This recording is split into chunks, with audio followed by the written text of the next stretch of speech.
Views खबर दें Saudi Arabia से, जहां सऊदी अरब के इत्तेहादी फौज ने यमनी बागियों से हुदैदा का एयरपोर्ट कब्जे से छुड़ा लिया है। आज की सबसे लेटेस्ट और बड़ी खबर आपसे शेयर कर रहे हैं, जहां सऊदी इत्तेहादी फौज ने यमनी बागियों से हुदैदा एयरपोर्ट अपने कब्जे में ले लिया है। जहां दूसरी तरफ यूनाइटेड नेशन के एडवाइजर ने यानी यमनी हौसी बागियों और सऊदी इत्तेहादी फौज को वार्न किया है कि आम शहरियों को नुकसान किए बगैर ही ये मामला सॉर्ट आउट करें। अलबत्ता यूनाइटेड नेशन ने इस बात की तस्दीक की है कि बहुत सारे यमनी कैद साली का शिकार हो रहे हैं। व्यूज, इस खबर को जानने के लिए हम आपसे गुजारिश करते हैं कि आप हमारा ये चैनल हसनाट टीवी सब्सक्राइब कर लें, ताकि आने वाली हर लेटेस्ट वीडियो से आप बाखबर रहें। व्यूज, जैसा कि आप अपनी स्क्रीन पर मुलाहिजा कर सकेंगे, जिसमें लिखा गया है कि सऊदी इत्तेहादी फौज ने यमन के हुदैदा एयरपोर्ट पर कब्जा जमा लिया है और यूनाइटेड नेशन के स्पेशल एडवाइजर ने वार्न किया है कि यहाँ कैद साली भी हो सकती है। दूसरी तरफ सऊदी इत्तेहाद के सीनियर अफसर ने इस बात की कंफर्मेशन अपने ट्विटर अकाउंट पर की है कि हमने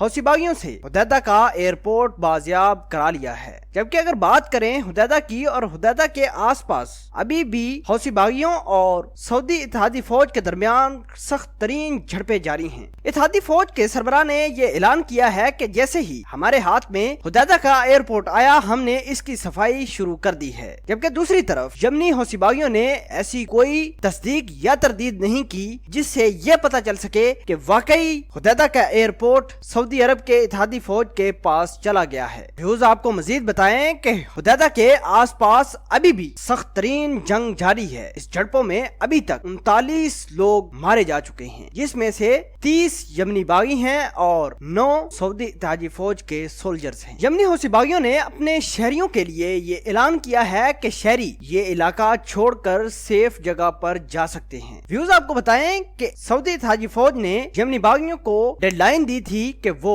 हुदैदा सिटी को छोड़ दे। ये डेडलाइन बुध को खत्म हो गई थी, जिसके बाद सऊदी इत्तेहादी फौज ने बड़ी ही शिद्दत के साथ यमनी बागियों पर अटैक किया, जिसके नतीजे में 29 अफराद अभी तक हलाक हो चुके हैं। इस दौरान लाखों लोग मुतासर हुए हैं। सऊदी अरेबिया ने इल्जाम लगाया है कि वो हुदैदा की बंदरगाह इस्तेमाल करके यमनी बागी और ईरान आपस में कोऑर्डिनेशन करके असले की स्मगलिंग करते हैं। यही असला फिर ये जंग में इस्तेमाल करते हैं, ऐसा कहना है सऊदी अरेबिया का। इस वजह से इन्होंने हुदैदा को यमनी बागियों से छुड़ाने के लिए जंग का ऐलान किया है। हुदैदा का अभी भी 70% हिस्सा यमनी बागी अपने कब्जे में लेकर बैठे हुए हैं। यूनाइटेड नेशन ने ऐलान किया है कि अगर ये जंग बंदी न की गई तो इस तरह आम शहरी बड़े ही मुतासर होंगे और इस बात की कंफर्मेशन और तस्दीक कर दी गई है कि जंग से बड़ा ही खतरनाक किस्म का कैद शुरू हो जाएगा, जिससे लाखों लोग मुतासर हो सकते हैं। उधर यमनी बागियों के अलावा सऊदी फोर्सेज ने भी ये ऐलान किया है कि आम सिविलियन ये इलाका छोड़ दे ताकि अच्छे तरीके से यमनी बागियों के साथ लड़ाई की जाए। लेकिन दूसरी तरफ शहरियों का ये मौकफ सामने आया है कि उनके पास खाने पीने के लिए कुछ नहीं है, उनके पास ट्रेवल करने के लिए पैसे नहीं है, वो किस तरह अपनी जगह को छोड़कर एक जगह से दूसरी जगह मुंतकिल हो सके।